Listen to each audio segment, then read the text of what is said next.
Muntik nga bang madulas si Mr. Beast na sabihin kung ano ang sikretong nakatago sa Antarctica? Have you ever been to Antarctica? Do you believe in the ice wall?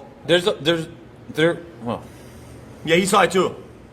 I can't say on stream. No way, but Let's just say you always need someone with you when you're in Antarctica.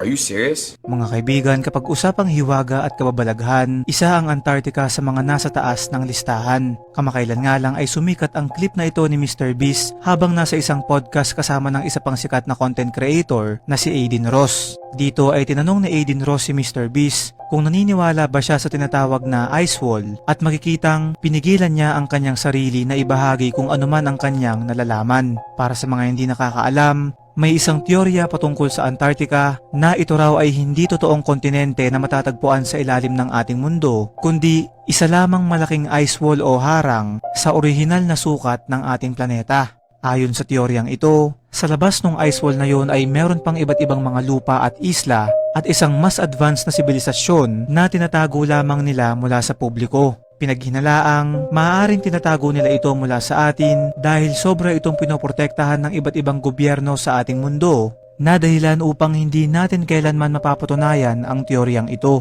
Ang nakikita nyo ngayon ay isang halimbawa ng mapa na ginawa ng mga conspiracy theorists noong 1600 na tinatawag nilang Beyond the Ice Wall. Sinabi ko na rin sa iba kong mga video na noong 1946, ang pilotong si Admiral Richard Byrd kasama ng kanyang team ay lumipad patungong Antarctica para sa isang military operation at dito ay sinabi niya na meron daw silang natagpo ang isang lagusan dun sa Antarctica na papunta sa isang panibago at misteryosong lugar.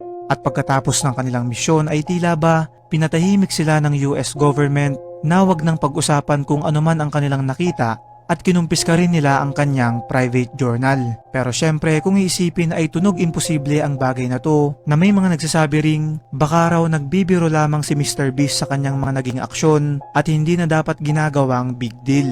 Ayon naman sa ilan ay dahil daw sa tagumpay at yamang naabot ni Mr. Beast ay maaaring kabilang na siya sa mga tinatawag na elite at makapangyarihang tao sa ating mundo na nakakaalam sa mga classified na dokumento at mga sikreto patungkol sa ating planeta. Kaya naman ang teoryang ito ay mananatili pa ring isang hiwaga sa ating lahat.